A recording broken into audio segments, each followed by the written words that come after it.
मेरा नाम आकांक्षा है।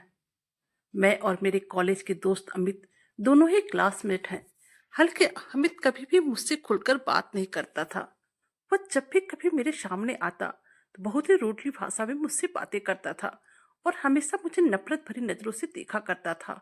और उसके इस बिहेवियर के कारण मुझे कभी कभी लगता था कि मैं देखने में सुंदर नहीं हूँ या फिर मेरे अंदर कोई कमी है जो कि अमित मेरे साथ ऐसा करता है। वह और लड़कियों के साथ तो बहुत ही हंस हंस कर बातें करता था, लेकिन जैसे ही मैं उसके सामने आती थी, ना जाने उसे क्या हो जाता था। वह मुझे गुस्से से देखने लगता था, जिस कारण से मैं काफी अपसेट हो जाती थी। मैं उसे दिल ही दिल में पसंद करती थी, लेकिन उसके गुस्से को देखकर मैंने कभी भी इस बातों को उसके सामने जाहिर नहीं होने दिया और मैं बस अपनी पढ़ाई पर ही ध्यान देने लगी थी, क्योंकि मुझे अपने जीवन में कुछ बनना था। लेकिन फिर भी कभी कभी पढ़ाई के साथ साथ मेरा ध्यान अमित की तरफ चला ही जाता था। पता नहीं क्यों वह मुझे बहुत ही अच्छा लगता था। मैं ध्यान से अपना पढ़ाई कर रही थी, लेकिन मेरे मम्मी पापा ने जबरदस्ती मेरी शादी अमन के साथ तय कर दिया। मैंने कितने मम्मी पापा के आगे हाथ जोड़े कि मुझे पढ़ाई करनी है, लेकिन उन्होंने मेरी एक बात नहीं मानी और कहा, शादी कर लो, उसके बाद पढ़ाई करते रहना। आखिर मैं क्या करती? मजबूरन मुझे अमन के साथ शादी करना पड़ा। और फिर मेरी ऐसी किस्मत कि मैं जिस घर में शादी करके आई, अमित मेरा देवर बन गया। जी हाँ, मेरा कॉलेज का दोस्त अमित, जिसे कि मैं दिल ही दिल में चाहती थी, आज वो मेरा देवर बन चुका था। अमन और अमित दोनों सगे भाई थे। यह बात मुझे पहले पता नहीं थी, लेकिन शादी होने के बाद जैसे ही मेरा सामना अमित से हुआ, मैं हक्का बक्का रह गई। मम्मी पापा के कारण मजबूरन मैं बिना प्यार के शादी के बंधन में पड़ गई थी। अमन आर्मी में थे। शादी के बाद ही मुझे छोड़कर दूसरे शहर ड्यूटी ज्वाइन करने चले गए और अब मुझे तन्हाइयां सताने लगी थी। मैं भी कॉलेज भी नहीं जा सकती थी, क्योंकि अभी मेरी नई नई शादी हुई थी। अभी मैं यूं ही कमरे में बैठकर कुछ बीती हुई बातों को याद कर रही थी। अचानक से अमित मेरे कमरे में आया। मैंने उसे देखा तो वह काफी गुस्से में लग रहा था। इससे पहले कि मैं उसे कुछ कहती, वह मेरे एकदम से करीब आ गया और अपने ओठों से मेरे ओठों को किस करने लगा। उसके इस हरकत से मैं बिल्कुल कांप उठी और फिर यह करने के बाद अमित सीधा अपने कमरे में चला गया। और अब मैं ये सोचने लगी कि आखिर अचानक से अमित ने मेरे साथ यह क्यों किया। आखिर अमित मुझसे क्या चाहता है, मैं कुछ समझ नहीं पा रही थी। थोड़ी ही देर के बाद जब मैं कमरे से बाहर निकली तो मैंने देखा कि अमित अपना बैग पैक कर रहा था। मैं तो अब अमित की नजरें भी नहीं मिलाना चाहती थी, क्योंकि हमारे बीच में अभी अभी जो कुछ भी हुआ था उस कारण मुझे बहुत ही शर्म आ रही थी। लेकिन अमित को बैग पैक करते देखकर मैं ये सोचने लगी, कहीं अमित मेरे कारण ही तो घर छोड़कर नहीं जा रहा है। अब मैंने अमित से पूछा, अमित तुम कहाँ जा रहे हो? तो इस बार उसने मेरी तरफ गुस्से से देखा और कहा, 20 दिन के लिए बाहर जा रहा हूँ, क्रिकेट का मैच है। मैं उसकी आंखों की तरफ देखने लगी थी, लेकिन वह मेरी तरफ नहीं देख रहा था, बल्कि कहीं और देख रहा था। अब मुझे अमित का बिहेवियर देखकर बहुत ही खराब लगने लगा। मेरी सास भी वहीं पर खड़ी थी। मैं अब अमित से कुछ ज्यादा पूछ भी नहीं सकती थी। फिर मेरी सास कहने लगी, अभी रुको, मैं तुम्हारे लिए किचन से कुछ मीठा लेकर आती हूँ, जिसे खाने के बाद ही तुम जाना, क्योंकि मीठा खाकर जाने से हर काम बनने लगता है। फिर मेरी सास किचन में चली गई और अब मैं भी वहां से जाने लगी, क्योंकि अमित तो मेरी तरफ अच्छे से देख भी नहीं रहा था। अभी मैं जाने के लिए मुड़ी ही थी कि अचानक से अमित ने मेरा हाथ पकड़ा और मुझे अपने करीब खींच लिया और फिर दोबारा से मेरे ओठों पर अपने ओठ को रख दिया। उसकी इस हरकत से मेरा दिल एकदम से धक धक करने लगा था। मेरी सांसें एकदम से तेज चलने लगी थी।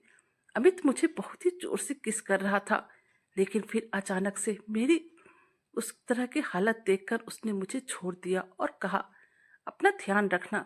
तभी मेरी सास आ गई और उसे मीठा खिलाने लगी। मीठा खाने के बाद अमित बिना मेरी तरफ देखे घर से निकल गया और मैं चुपचाप से अमित को जाते हुए बस देखती रही। अभी कुछ ही समय हुआ था कि मुझे भी एहसास होने लगा कि मैं सच में अकेली हूँ। अमन के जाने के बाद मुझे जितना दुख नहीं हुआ था, उससे कई गुना दुख मुझे अमित के जाने से लग रहा था। मुझे घर में जरा भी अच्छा नहीं लग रहा था और अब मैं कॉलेज जाने के लिए तैयार होने लगी थी, क्योंकि मुझे इस घर में एक खालीपन सा लगने लगा था। ऐसा लग रहा था जैसे अगर कुछ देर में और इस घर में रहूंगी तो इस अकेलेपन के कारण मैं पागल हो जाऊंगी। इसलिए अब मैंने कॉलेज जाने का फैसला लिया। मैं कॉलेज जाने के लिए तैयार होने लगी कि अचानक से मेरे मोबाइल में मैसेज आया। देखा तो अमित का मैसेज था जिसमें लिखा था, मेरे नोट्स तैयार कर देना। मैंने भी ओके लिखकर मैसेज सेंड कर दिया। अमन के जाने से जितना मुझे अकेलापन महसूस नहीं हो रहा था, उतना मुझे अमित के जाने से लग रहा था। ऐसा लग रहा था जैसे मेरा दिल एकदम से खाली खाली सा हो गया है।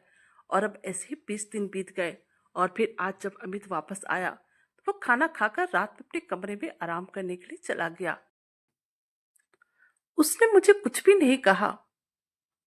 अब मैं ही बात करने के लिए अमित के कमरे के पास चली गई। मैंने दरवाजा नॉक किया और उसके कमरे में चली गई। तो मुझे गुस्से से देखने लगा और फिर कहने लगा, क्या चाहती हो और इतनी रात को मेरे कमरे में क्यों आई हो? मैंने उससे कहा, मैंने तुम्हारे सारे नोट्स बना दिए हैं। फिर वह बोला, यह बात तो तुम मैसेज के द्वारा भी बता सकती थी, तो फिर इतनी रात को कमरे में आने की क्या जरूरत है? और अब अमित बेड पर से उठ गया और फिर मेरे करीब आकर मुझे कहने लगा, आज के बाद तुम मुझसे दूर रहोगी, समझ गई ना?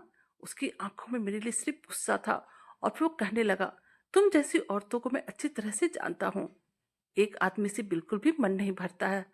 उसकी बात सुनकर मैं एकदम से शॉक हो गई और मैं बस अपनी आंखों में आंसू लिए उसे देखती रही। उसके तीखे शब्दों ने मेरे दिल को घायल कर दिया था। मेरी आंखों से आंसू झरझर कर बहने लगे और अब मैं वहां पर एक पल भी ना रुकी और सीधा अपने कमरे में आ गई। मैं अपने कमरे में आकर अपने आप को रोक नहीं पाई और खूब रोई। मुझे इस बात पर रोना आ रहा था, यह लोग मेरे दिल को एक खिलौना समझने लगे थे जिसको जब मन हुआ खेलता और फिर यूं ही छोड़कर चला जाता। अगले दिन जब मैं कॉलेज गई तो मैंने देखा कि अमित मेरी तरफ एक जरा भी नहीं देख रहा था। मुझे भी कल रात की घटना के बाद अमित से बहुत ही गुस्सा हो गया था। मैं इतनी गुस्से में थी कि मैंने सोचा कि अब इस रिश्ते को यहीं पर खत्म कर दूंगी, नहीं तो सभी कुछ खराब हो जाएगा।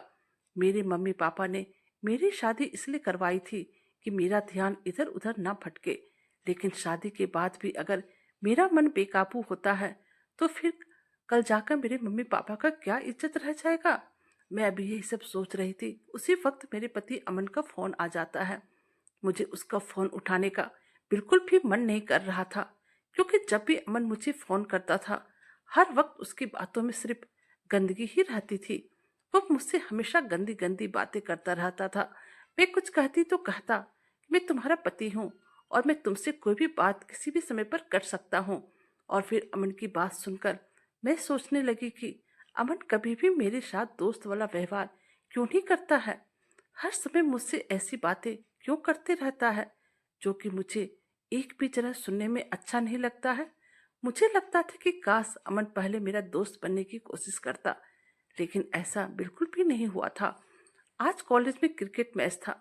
सारे स्टूडेंट लोग बैठकर देख रहे थे और इस क्रिकेट मैच में अमित की टीम की जीत हुई थी। सारी लड़कियां अमित को बधाई दे रही थी। उन सभी लड़कियों में से एक लड़की जिसका नाम मोनिका था, वह एकदम से खुशी खुशी अमित के पास जाकर उसे बधाई के साथ साथ उसको गले भी लग रही थी। और फिर मैंने देखा कि अमित पहले मोनिका को गले लगाता है और फिर मोनिका को किस करने लगता है। यह नज़ारा देखकर मेरा दिल तेजी से धड़कने लगा। इसका मतलब यह था कि अमित सिर्फ अपना मन बहलाने के लिए मेरे साथ था। वह सब कर रहा था जो कि सब अभी वह मोनिका के साथ कर रहा था। और अब किस करने के बाद जैसे अमित मोनिका को छोड़ता है तो उसकी नज़र मुझसे मिल जाती है। उसने जैसे ही मेरी आंखों में देखा, उसे अपने लिए सवाल दिखाई देने लगा, तो वह फट से अपनी आंखें इधर उधर करने लगा। और अब आज अमित की यह हरकत देखकर मैंने एकदम से सोच लिया था कि मैं अब उसकी लाइन से बिल्कुल ही निकल जाऊंगी। मैं कॉलेज से घर आने लगी तो रास्ते में मैंने अमन को फोन किया। अमन कहने लगा, डार्लिंग अभी मैं बहुत बिजी हूँ, रात में तुम्हारे साथ फोन पर बहुत ही मजे के साथ बात करूंगा। उसकी बात सुनकर मैंने तुरंत ही फोन रख दिया। मुझे अपने आप पर बहुत ही गुस्सा आ रहा था और मैं सोच रही थी, काश मेरे घर वालों ने मेरी शादी नहीं करवाई होती, लेकिन अब तो मेरी शादी हो चुकी थी। फिर एक एक करके मेरे दिन बीतते चले गए और अब अमन को गए हुए पूरे 4 महीने हो गए थे। वो जब भी मुझसे बात करता तब कहता, डार्लिंग मैं बहुत ही जल्द तुमसे मिलने आने का प्रोग्राम बना रहा हूँ, क्योंकि अब मुझे तुम्हारे बिना एक जरा भी मन नहीं लग रहा है। मैं कुछ ना कहती थी, बस बात सुनकर फोन रख देती थी। अमित भी अपनी जिंदगी में बिजी हो गया था। वो कॉलेज की लड़कियों के साथ टाइम पास करता था और मेरे सामने हमेशा ही गुस्से में रहता था। आज काफी दिनों के बाद मैं कॉलेज गई थी, तो कॉलेज में मुझे एक लड़का मिला। उसका नाम मनोज था। आज वो मेरे पास आया और कहने लगा, आकांक्षा, मैंने सुना है कि तुम्हारे पति बाहर रहते हैं। मैंने कहा, हाँ, वो आर्मी में है, इसलिए अधिकतर समय बाहर ही रहते हैं। फिर उसने कहा, तब तो तुम अकेली हो जाती होगी, और आखिर अकेले होने पर तुम अपनी जरूरत कैसे पूरी करती हो।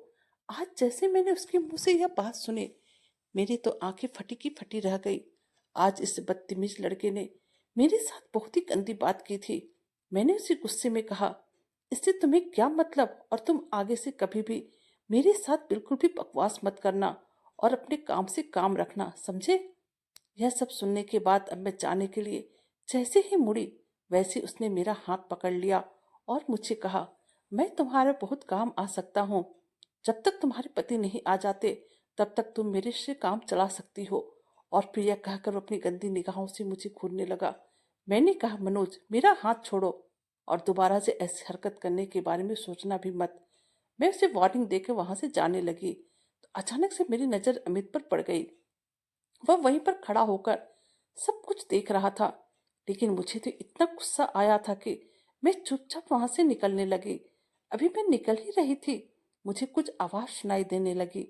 मैंने पीछे मुड़कर देखा तो अमित और मनोज दोनों आपस में उन दोनों को मारपीट करते देखकर कॉलेज में बहुत सारे लड़के लोग वहां पे इकट्ठा हो गए।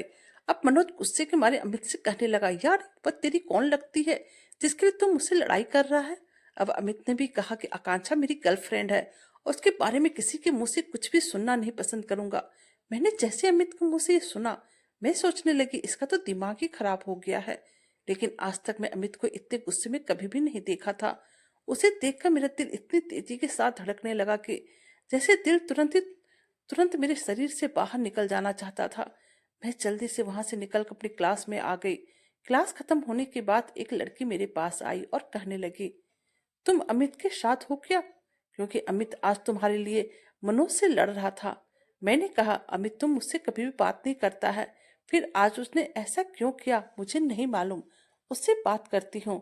और अब इस घटना के बाद कॉलेज में सभी लड़के लड़कियां मुझे और अमित को लेकर गलत गलत बातें करने लगे थे। मैं कॉलेज से बाहर निकल गई तो मैंने देखा कि बाहर बेंच पर अमित अकेला बैठा हुआ था। मैं अमित के पास गई, उसे कहा, अमित, ये तुमने क्या कह दिया। मैं तुम्हारी गर्लफ्रेंड, सारे लोग बातें बना रहे हैं। मनोज तो मुझसे पूछ रहा था कि हमारा रिश्ता क्या है, और तुम मनोज से लड़ने की क्या जरूरत पड़ गई। तो उसने गुस्से में कहा, कोई तुम्हारे बारे में गलत बात करेगा तो मैं उसके साथ भी वही हाल करूंगा जो अभी भी मनोज के साथ किया है। वो तुम्हारे बारे में बहुत गंदी बातें कर रहा था, और मैं जानता हूँ वह तुम्हें परेशान भी कर रहा था। मैंने पूछा, तुम मुझसे मारोगे। उसने आंखें छोटी करके कहा, तुम्हारे बारे में कोई भी गंदा सोचेगा तो मैं उसे मारूंगा ही, चाहे इसके लिए मुझे कॉलेज से निकालना पड़े तो मैं निकल जाऊंगा। लेकिन मेरे रहते कोई भी तुम्हारे साथ ऐसी हरकत नहीं कर सकता है। और देखो, भैया आने वाले हैं, वो सिर्फ तुम्हारे साथ रहेंगे, बस मैं उसे कुछ नहीं कह सकता। कहकर उसने गुस्से में मुझे देखा और फिर उठकर चला गया। और मैं भी बैठकर सोचने लगी, आखिर इसकी इस हरकत का क्या मतलब हो सकता है।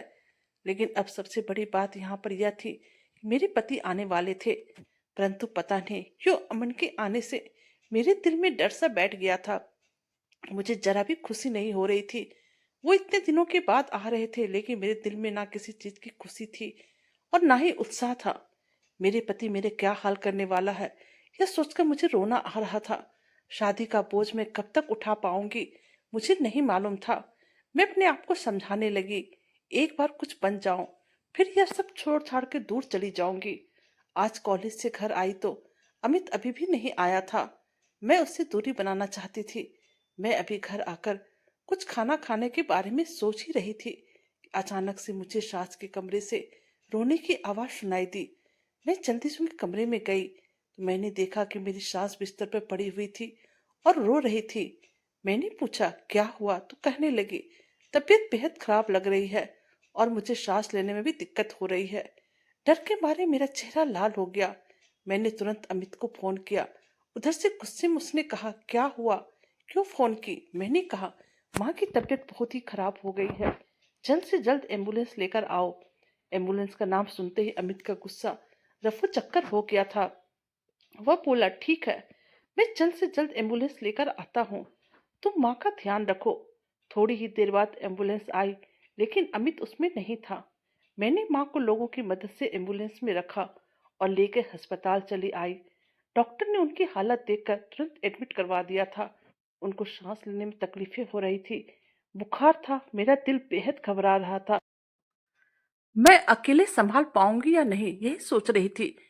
तभी मेरे पास अमित आ गया, बैठा और पूछा, मम्मी कैसी है? मैंने कहा, उन्हें एडमिट कराना पड़ा क्योंकि तबीयत बहुत ही ज्यादा खराब हो चुकी थी। अब अमित कुछ नहीं बोला और अपनी माँ से मिलने के लिए चला गया। वापस आकर कहा, मम्मी को आज यहीं आईसीयू में रखेंगे और ऑक्सीजन के साथ मॉनिटर करेंगे। हम यहाँ नहीं रुक सकते हैं, हमें घर चलना पड़ेगा। यह कहकर अमित वहां से चला गया और फिर करीब आधे घंटे के बाद आया तो उसके हाथ में मेरे लिए सैंडविच और कॉफी था। उसने कहा, यह खा लो, क्योंकि अभी हमें अस्पताल में 2-3 घंटे और लग जाएंगे। मैंने पूछा, तुम नहीं खाओगे? उसने कहा, मैं खा चुका हूँ। यह कहकर सैंडविच और कॉफी मेरे हाथों में देकर वह फिर कहीं चला गया। मैं फिर से उसका इंतजार करती रही। काफी देर के बाद वो आया और बोला, चलो अब हम लोग घर चलते हैं। मैंने कहा, मैं यहाँ रुक जाती हूँ माँ के साथ। उसने कहा, अंदर नहीं जाने देंगे, तुम कब तक बैठी रहोगी? यहाँ देखो, सारे पेशेंट की फैमिली चले गए हैं। और अब मैं भी उसके साथ वापस आने लगी। मैं अस्पताल से बाहर निकलकर रिक्शा ढूंढने लगी कि तभी अमित ने मेरा हाथ पकड़ा और कहा, मेरी बाइक में बैठो। मैं बड़ी बड़ी आंखें करके उसे देखने लगी, क्योंकि हम दोनों एक ही कॉलेज रोज आते जाते थे। फिर भी मैं रोज कॉलेज पैदल ही जाती थी और यह बाइक से जाता था। और आज यह मुझे अपनी बाइक में बैठने को कह रहा था। मुझे खड़ा खड़ा सोचता हुआ देखकर कहने लगा, काफी रात हो गई है, मैं नहीं चाहता तुम अकेले रिक्शा में जाओ। रात के 10 बज चुके हैं, चुपचाप मेरी बाइक में बैठ जाओ। मैं बैठकर एक हाथ से अमित को पकड़ लिया। वह सीधा मुझे घर लेकर आ गया। मैंने कपड़े चेंज किए और कहा, मैं कुछ खाने के लिए बना देती हूँ। उसने कहा, जरूरत नहीं है, मैंने ऑर्डर कर दिया है, तुम थक गई होगी। कल सुबह मैं माँ के पास चला जाऊंगा और शाम को तुम चली जाना। मैंने कहा, ठीक है। हम दोनों ने खामोशी से बैठकर डिनर किया। मैंने अमित की तरफ देखकर कहा, मुझे बेहद डर लग रहा है। अमित, माँ ठीक तो हो जाएगी ना? वह मेरे पास आकर मेरे कंधों पे हाथ रखकर कहा, हाँ ठीक हो जाएगी, तुम घबराओ मत। और हाँ, रात को अकेले सोने में डर लगे तो मेरे कमरे में आ सकती हो। मैंने उसकी ओर देखा, वह मुस्कुरा रहा था। मैंने कहा, मुझे अकेले सोने में डर नहीं लगता। उसने कुछ नहीं कहा और अपने कमरे में चला गया। तभी अमन का फोन आया। मैंने उसे माँ की तबीयत के लेकर सारी बातें बता दी। उसने कहा, फिक्र मत करो, मैं 2 दिन में ही आ रहा हूँ, तब तक तुम अमित को फोन दो, मैं उसे समझा देता हूँ। अमित के कमरे में आकर दरवाजा खटखटाई और देखा तो दरवाजा खुला था। मैं अंदर आ गई और फिर जब अंदर आई तो देखा अमित एक टॉवेल पहना हुआ था और उसका मजबूत सीना बिल्कुल खुला हुआ था। उसने मुझे देखकर गुस्से से कहा, क्या है? मैंने कहा, तुम्हारे भैया फोन पर है। उसने मुझसे फोन ले लिया। जी भैया। अपने भैया से बात करके मुझे फोन देने लगा तो उसका हाथ मेरे हाथों से हल्का सा टच हो गया। तो वह मेरे पास आ गया और मेरी तरफ देखकर कहने लगा, हम दोनों को एक दूसरे से दूर रहना चाहिए। मैंने कहा, सही कह रहे हो। मैं जाने लगी। उसने मुझे अपने पास खींच लिया और मेरे कानों में आहिस्ता से कहने लगा, पर आज घर पर कोई नहीं है, सिर्फ मैं और तुम हो। उसकी बात सुनकर मेरे रीढ़ की हड्डी में जैसे करंट पास हुआ। मैं उसकी तरफ देखने लगी। मैंने कहा, अमित, ये गलत है, मैं तुम्हारी भाभी हूँ। मैं जाने लगी तो उसने मुझे पीछे से पकड़ लिया और कहा, भाभी बात में बनी हो, पहले मेरी दोस्त थी। मैंने कहा, कॉलेज में तुमने मुझे कभी भी प्यार से बात तक नहीं की और न जाने तुम कितनी लड़कियों के साथ रिश्ता रखते हो। मुझे छोड़ो, मैं उन लड़कियों जैसी नहीं हूँ, मेरे अपने सपने हैं, प्लीज मुझे छोड़ दो। उसने मुझे जाने दिया। मैं अपने कमरे में आ गई। मैंने सोचा, मैं तो यही चाहती थी, आज हम अकेले भी थे, परंतु मैंने उसे क्यों दूर कर दिया? मेरा दिल अब तड़प रहा था। मैं करवटें बदल रही थी, नींद नहीं आ रही थी। इधर अमित सोचने लगा, न जाने मुझे क्या हो गया है। मैं कितना भी आकांक्षा से दूर रहना चाहूं, परंतु रह नहीं पा रहा हूँ। इस एक रिश्ते ने शायद रिश्ते को बदल कर रख दिया है। मैं कॉलेज की किसी भी लड़की के साथ रहता हूँ, परंतु आकांक्षा का ख्याल तो दिल से जाता ही नहीं है। मुझे समझ में नहीं आ रहा मैं कैसे उसे अपने से दूर रखूं। मैं उसके लिए कितना तड़पता हूँ यह सिर्फ मैं ही जान सकता हूँ। मैंने कॉलेज में मनोज के साथ लड़ाई की क्योंकि वह आकांक्षा को बहुत ही गलत गलत बातें बोल रहा था और मैं बर्दाश्त नहीं कर पा रहा था। और मैं नहीं चाहता था कि आकांक्षा की इज्जत खराब हो। मुझे अपने किए पर अफसोस था। मैंने सोचा था कि उससे दूरी बना लूंगा, लेकिन आज जब फिर से आकांक्षा का फोन आया और उसने मुझे कहा कि माँ की तबीयत खराब है, तो फिर आज रात उसे अपने करीब देखकर अब मैं अपने आप को क्यों नहीं रोक पा रहा हूँ। अमित को कुछ भी समझ में नहीं आ रहा था वह क्या करे। वह आकांक्षा से प्यार तो करता था, लेकिन एक तरफ से वह उसकी भाभी भी थी। फिर भी ना जाने अमित को अब क्या हुआ। वह आधी रात को आकांक्षा के कमरे में आ गया। वह मौका जाने नहीं दे सकता था। आकर देखा तो आकांक्षा सो रही थी। वह उसके कंबल के नीचे घुस गया और उसके पेट पर अपना हाथ डाल दिया। उसका स्पर्श पाते वह छटपटाने लगी। उसे समझ में आ चुका था वह सो नहीं रही है बल्कि जागी हुई है। इस वजह से उसने धीरे धीरे उसके पेट पर हाथ फेरा तो आकांक्षा ने उसे रोका नहीं। तो अब धीरे धीरे उसका हाथ नरम हिस्सों में चला गया था। अब अमित को रहा नहीं जा रहा था। उसे उसके शरीर की गर्मी महसूस होने लगी थी। यह गर्मी वह हर रोज महसूस करना चाहता था, पर अब यह मेरी नहीं हो सकती है। यह सोचकर उसके दिल में दर्द होने लगा था। लेकिन धीरे धीरे उसका हाथ अब पैजामे के नीचे चला गया तो उसका शरीर हल्का सा कांप उठा। अब उसने उसके कानों में हल्के से कहा, मुझे पता है तुम जाग रही हो। वह कुछ नहीं बोली। अब अमित उसके ऊपर चढ़ गया और उसे किस करने लगा। वह भी उसका साथ दे रही थी। थोड़ी देर साथ रहने के बाद अमित ने कहा, सो जाओ, तुम काफी थकी हुई हो। मैंने उसे अपनी बाहों से अलग किया। मैं उसके साथ अपनी हदें पार नहीं करना चाहता था। मैंने उसकी आंखों में देखा। मुझे उसकी आंखों में हसरतें नजर आई। शायद वह चाहती थी, लेकिन मैंने ना में सर हिलाया। उसने पूछा, मुझ में कुछ कमी है क्या? मैंने कहा, नहीं, तुम बहुत ही खूबसूरत हो। बस मेरे साथ रहो। तुम्हारी खुशबू ही मेरे लिए काफी है। मेरी बात उसके चेहरे पर मुस्कुराहट आ गई थी। जब मैं सुबह उठा वह मेरी बाहों में थी।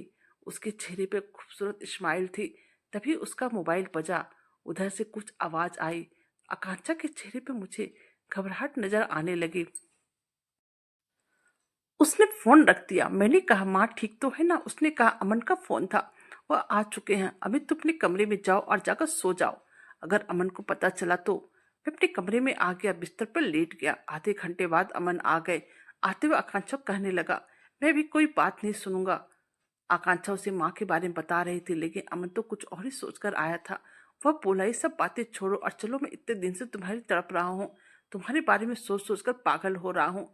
पहले तुम्हारे साथ मैं वक्त बिताऊंगा, उसके बाद ही अस्पताल माँ से मिलने के लिए जाऊंगा। यह कहकर वह मेरे साथ वह सब करने लगा, जो कि ना चाहते हुए मुझे जबरदस्ती उसका साथ देना पड़ रहा था। और इधर अमित सोचने लगा, कहीं वह आकांक्षा को मुझसे ज्यादा खुश ना कर दे। या मैं भी क्या सोच रहा हूँ, वह मेरी भाभी है, पर मैंने तो उसे कभी अपनी भाभी माना ही नहीं। थोड़ी देर के बाद अमित उठकर किचन में ब्रेकफास्ट बनाने लगा, लेकिन उसे बार बार आकांक्षा के कमरे में आवाज सुनाई दे रहा था, जिसके कारण उसके अंदर गुस्सा बढ़ता ही जा रहा था। कुछ ही देर बाद आकांक्षा और अमन जाकर ब्रेकफास्ट करने लगे तो अमित ने गुस्से से आकांक्षा की तरफ देखा और आंखों आंखों में पूछने लगा, क्या हुआ? अमित का दिल कितना तड़प रहा था ये वह आकांक्षा को बताना चाहता था। 2 दिन तक इसी तरह चलता रहा। अमर अपनी मर्जी का और सिर्फ अपनी मर्जी का आकांक्षा के साथ करता रहा। उसे एक जरा भी फर्क नहीं पड़ रहा था कि उसे कितनी तकलीफ हो रही थी। उसका जिस्म दर्द के मारे करहा रहा था। आकांक्षा समझ नहीं पा रही थी वह क्या करे, कैसे इस जानवर से उसे मुक्ति मिले। और फिर एक दिन जब अमित पढ़ाई कर रहा था, तब उसे आकांक्षा के कमरे से चीखने चिल्लाने की आवाज सुनाई देने लगा। वह जल्दी से उठकर उसके कमरे में गया। माँ भी अस्पताल से आने के बाद ठीक हो चुकी थी। वह भी जल्दी से आकांक्षा के कमरे के पास आ गई तो उसने देखा कि अमन ने नशा किया था और वह आकांक्षा को भला बुरा कह रहा था। आकांक्षा के हालत को देखकर अमित को बहुत ही गुस्सा आ रहा था। उसे गुस्से में सोच रहा था, कहीं अमीन भाई ने आकांक्षा पर हाथ तो नहीं उठाया। अमन ने देखा आकांक्षा के आंखों में आंसू था। मेरी माँ ने कहा, बेटा क्या बात है, तुम दोनों झगड़ा क्यों कर रही हो? अमन ने गुस्से से कहा, मैं इसे अपने साथ ले जाना चाहता हूँ, लेकिन यह मना कर रही है।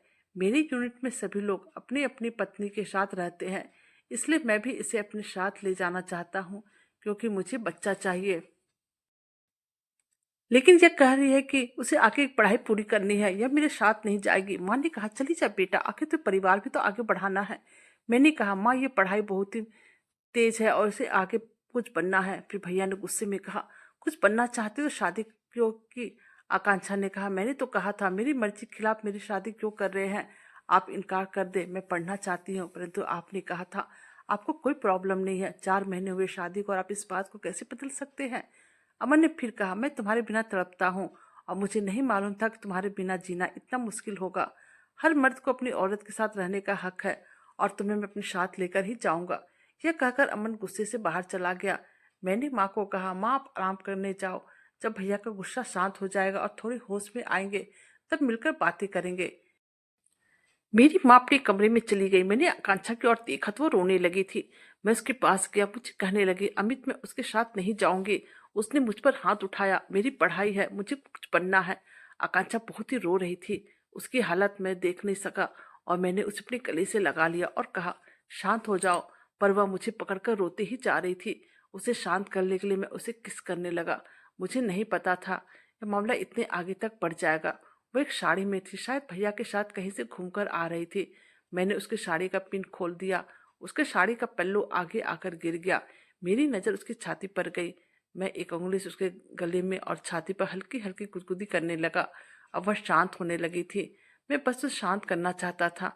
उसने मुझे अपने करीब खींच लिया। मैं उसके गले को हल्के से किस करने लगा। धीरे धीरे मैं बिल्कुल भूल गया कि यह मेरी भाई की पत्नी है। मैं उसमें पूरी तरीके से डूबता चला गया। मेरे अंदर जो गुस्सा भरा था, मैं उसे शांत करना चाहता था। मैं अच्छे से जानता था भैया उसका क्या हाल करते। मैं उसे दर्द में नहीं देख सकता था। मैंने कहा, आकांक्षा मैं अपनी हदें पार नहीं करूंगा। वह मुस्कुराई। फिर उसने अपने ओठों को मेरे ओठों पे रख दिया और फिर हमारा प्यार गहरा होता चला गया। मैं उसमें डूबता चला गया कि अचानक से उसी वक्त आवाज आई, तेरी हिम्मत कैसी हुई मेरी पत्नी को हाथ लगाने की? मेरे भैया ने हम दोनों को साथ में देख लिया था। उसने जल्दी से अपनी साड़ी का पल्लू ठीक किया, लेकिन तब तक भैया के हाथ मेरे कॉलर पर था। मुझे खींचकर उठा एक जोरदार थप्पड़ मेरे मुंह पर दे मारा। मैं खुद को संभाल नहीं पाया और मैं नीचे गिर पड़ा। तभी आकांक्षा उठ गई और चिल्लाई, क्या कर रहे हो तुम? इस पर हाथ क्यों उठा रहे हो? अमन ने गुस्से से चिल्लाकर कहा, तुम दोनों मेरे पीठ पीछे ये सब करते हो? उसने कहा, ज्यादा चिल्लाओ मत, मैं तुमसे नफरत करती हूँ और मैं अमित से प्यार करती हूँ। तुमने बस शादी के बाद मुझे इस्तेमाल किया है। तुम्हें एक औरत ही चाहिए थी तो कोई बाजारों से क्यों औरत ले आते? क्यों इस तरह मेरे दिल को, मेरे सपनों को क्यों कुचल रहे हो?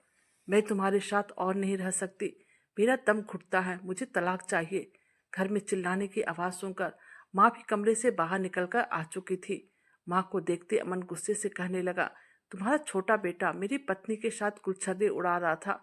मैंने रंगे हाथों पकड़ा तो यह इस तरह से चिल्ला रही है। भैया ने तभी फोन निकाला और आकांक्षा के घर वालों को वहां पर बुला लिया। बहुत ज्यादा तमाशा हो गया था। सभी लोग चाह रहे थे कि मैं अमन के साथ चली जाऊं और अमन भी मुझे माफ करने को तैयार था। बस उनका कहना था कि मैं यहाँ पर नहीं रह सकती हूँ और अपनी पढ़ाई पूरी नहीं कर सकती हूँ। उनका कहना था कि मैं अब उनके बच्चे की माँ बनूं और परिवार को आगे बढ़ाऊं। लेकिन उसने मेरे ऊपर हाथ उठाया था और मुझ पर दबाव डाल रहा था। मेरे पापा भी बेहद गुस्से में थे। मम्मी भी कुछ ज्यादा इमोशनल बातें कर रही थी। कहा, कैसे किया तुमने ऐसा? हमने तुम्हारी शादी करवाई इसलिए थी ताकि परिवार के मुंह पे कालिक ना पोतो। तुम क्या चाहती हो? तुम्हारे पापा और मैं गली में रस्सी डाल ले? आके कर मैं उठ खड़ी हुई। मैंने कहा, मैं अमन से तलाक चाहती हूँ और यह मेरी आखिरी फैसला है। जिसे मेरे साथ रिश्ता रखना रखे, जिसे नहीं रखना नहीं रखे। आपके कहने पर मैंने शादी की थी, लेकिन अमन ने कभी भी मुझे प्यार नहीं किया, बल्कि सिर्फ मेरा इस्तेमाल किया। इसलिए कभी भी मेरा दर्द नहीं समझा। उसे तो बस अपनी शारीरिक जरूरत पूरी करनी थी और जिस कारण से मैं पहले दिन से अमन से सिर्फ नफरत ही करने लगी थी। ना जाने कितनी बार इसने मेरे साथ गलत तरीके संबंध बनाए, ना चाहते हुए मेरे शरीर पर जख्म देते रहे। लेकिन अब लोगों की वजह से मैं चुप थी। लेकिन आज इसने मुझ पर हाथ उठाया और बात रही अमित की, तो अमित ने कभी मेरे साथ अपनी हदें पार नहीं किया है। आज वह सिर्फ मुझे सहारा दे रहा था, लेकिन अब मुझे किसी के सहारे की जरूरत भी नहीं है। मैं खुद अमन से अलग होकर काम करूंगी और अपने कॉलेज की फीस का जुगाड़ करूंगी। हर लड़की को पढ़ने का हक है और मैं अपना यह हक किसी भी कीमत पे किसी के लिए नहीं छोड़ूंगी। अब मैंने अपनी सारी किताबें ले ली और अपने बैग में 2-4 कपड़े रख लिए। शादी में जो मुझे गहने मिले थे मैंने कुछ पापा मम्मी को और कुछ ससुराल वालों को वापस दिए और सीधा घर से निकल गई। अमित बस मुझे देखता ही रह गया। अब बस मैं अपने लिए जीना चाहती हूँ। मैंने अपनी एक सहेली को कॉल करके मदद मांगी। पेइंग गेस्ट में रहती थी। वह मुझे अपने साथ रहने को बुला लिया था और फिर मैं काम ढूंढने लगी। मुझे एक होटल में वेटर का काम मिल गया था। शाम को 6 बजे से रात 12 बजे की शिफ्ट थी। कॉलेज के बाद मैं वहां काम करने आती थी। अचानक मेरी नजर अमित पर पड़ी। शायद वह मेरा पीछा करता हुआ पहुंचा था। मेरे पास आकर कहने लगा, मैं भी वो घर छोड़ दूंगा और एक घर का किराया पर ले लूंगा। तुम भी मेरे साथ रहने के लिए आ जाना। मैं कुछ काम देख लूंगा। अमन और मेरा डाइवोर्स का मामला चल रहा था। मेरे घर वालों ने मुझसे रिश्ते तोड़ लिए थे, लेकिन अब मुझे किसी चीज की परवाह नहीं थी। मैं बेशरम हो गई थी। मैं अमित के साथ आकर रहने लगी थी। अमित ने मुझसे अपनी मोहब्बत का इजहार कर दिया था। कॉलेज में, घर में, बाहर में, सभी जगह मेरी बदनामी हो चुकी थी। मुझे पता था कि पीठ पीछे लोग हंसते हैं। मैं अपने देवर के साथ ही रिश्ता बना लिया और मुझे यह भी पता था कि इज्जत अगर एक बार चली जाती है तो फिर वापस नहीं आती। लेकिन प्यार और जंग में सब जायज है। मुझे प्यार में बदनाम होना मंजूर था, लेकिन मैं अपने पति के साथ नहीं रह सकती थी, क्योंकि उसने मुझे परेशान करके रख दिया था। मैं बिल्कुल नहीं चाहती थी कि कोई भी मर्द मेरी मर्जी के खिलाफ मुझे हाथ भी लगाए। अमन तो मुझे अपना प्रॉपर्टी समझता था, जिस कारण से जब तक उसके साथ रहे वह सिर्फ मेरा इस्तेमाल करता रहा। मैंने अमित से भी कहा था मुझे मेरी मर्जी के खिलाफ हाथ मत लगाना, और उसने मेरी बात को समझा, मुझे इज्जत बख्शी। पढ़ाई खत्म होने के बाद मैं और राहुल दोनों ही नौकरी में लग गए। एक दूसरे से शादी कर ली। हमने उस शहर को छोड़ दिया था। सारे रिश्ते भले खराब कर दियो। इस बात का दुख चाहे हमारे अंदर कितने भी हो। मैं ये सोचती थी अगर अमन के साथ होती तो कैसी होती मेरी जिंदगी। अभी मैं नौकरी भी नहीं करती और मेरी पढ़ाई भी अधूरी रह जाती और उसके बच्चों को पालती रहती। जबकि अमित ने कभी मुझे किसी भी चीज की जबरदस्ती नहीं की। करीब 7 साल के बाद मेरे मम्मी पापा मुझसे मिलने आए। मेरे लिए खास दिन था, क्योंकि मैंने एक बच्चे को भी जन्म दिया था। मेरे मम्मी पापा को कैसे पता चला था यह मुझे नहीं पता था, लेकिन वो मेरे पास आ गए। उन्होंने मुझे माफ कर दिया था। मेरी मम्मी ने कहा, गलती सिर्फ तेरी अकेले की नहीं, हमारी भी थी। किसी की मर्जी के खिलाफ उसकी शादी नहीं करवानी चाहिए। मेरी सास भी अपनी नाती से मिलने आ गई थी। बहुत बीमार थी। हमने कहा आप हमारे साथ रुक जाओ। अमन ने किसी खूबसूरत उम्र की लड़की से शादी कर ली थी और माँ को अकेला ही छोड़ गए थे। यह सुनकर मुझे बहुत बुरा लगा। मैंने कहा कि माँ की जिम्मेदारी अब हम लेंगे, ताकि उन्हें बुढ़ापे में कोई तकलीफ ना उठाना पड़े। मेरी सास की आंखों में आंसू आ गए थे और वो भर भर के हमें आशीर्वाद दे रही थी। मेरी माँ ने भी मुझे प्यार से गले लगा लिया था। कहानी कैसी लगी प्लीज कमेंट करके बताइएगा, और अगर हमारे चैनल पर नए हैं तो वीडियो को लाइक, सब्सक्राइब और शेयर दीजिएगा। Thank you.